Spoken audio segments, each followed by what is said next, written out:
pop, pop, pop, pop, pop, julep, pop, pop, pop, pop, pop, pop, julep, pop, pop, pop, pop, pop, pop, woo! That's it right there. That's it right there. That's so easy. Is it? Oh yeah. Pickle fork's the trick. Welcome back, everyone. As you might have guessed, we're back working on my dad's truck and camper, and it's pretty windy out here, so we're trying to stay out of the wind. But we're putting those TorqueLift blocks on, and it's going pretty easy so far. So let's get them all on and see how this thing drives. These front blocks are going to be the easy ones. I'm not going to cut these things down. The rears we're going to cut a little bit out of, give us a little extra space when he's driving down the road empty.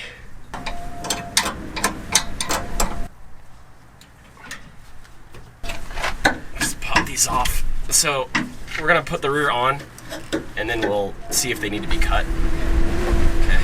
Come on, man, easy. That easy.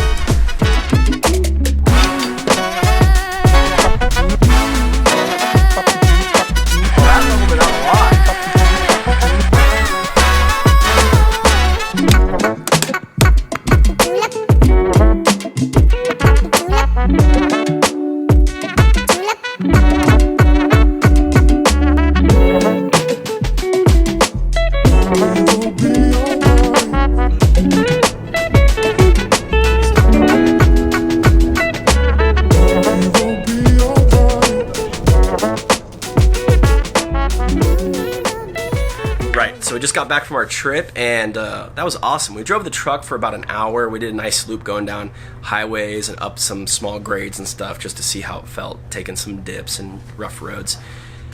Let me tell you something. These stable loads are amazing. Normally I don't say this about products, especially if I haven't tested them for a while, but the ride between the truck before and now is simply it's 100% different. It's way more, it's amazing, right?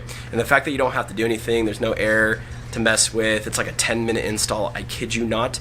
Use a pickle fork to get your old bushings out, as you saw. That's the best way to do that, and they pop right out. But getting the bushings out was actually harder than getting the stable load blocks in, I would say.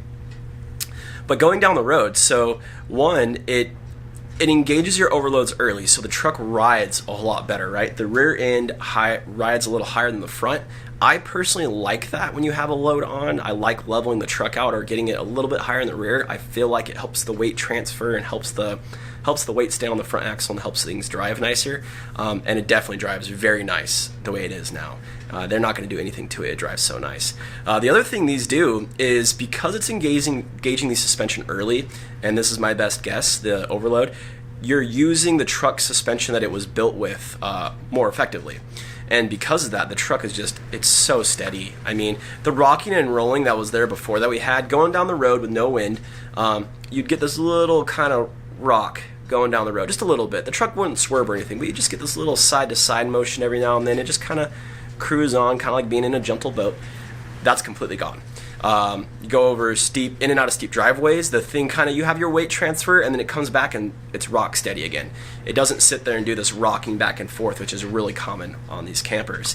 Let's see, what's the other thing it didn't do? There's no more porpoising in it. I think that's just because the weight transfer deal. And get this, right? It's 35 mile an hour sustained and like 40 to 45 gusting winds, and the truck just straight down the road. Semis coming at us, the whole shebang. Fantastic. And I rarely say something is incredibly good, and this is incredibly good. It's well worth like the $200. I don't know that I would ever put airbags on a truck. I would just put these if you're carrying this kind of weight, because it doesn't make sense to me. It's so much better.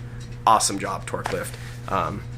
Fantastic. Anyway, so now that I'm done with that, thank you guys for watching. I really appreciate it. Like the video, liked it, subscribe for more content. They have a few more things we're going to do this because they want to tow a Jeep behind it and stuff, so stay tuned for that if you would like. And if not, we'll see you in the next video where we take the 4Runner out for another adventure. So, thank you guys for watching. We'll see you in the next video.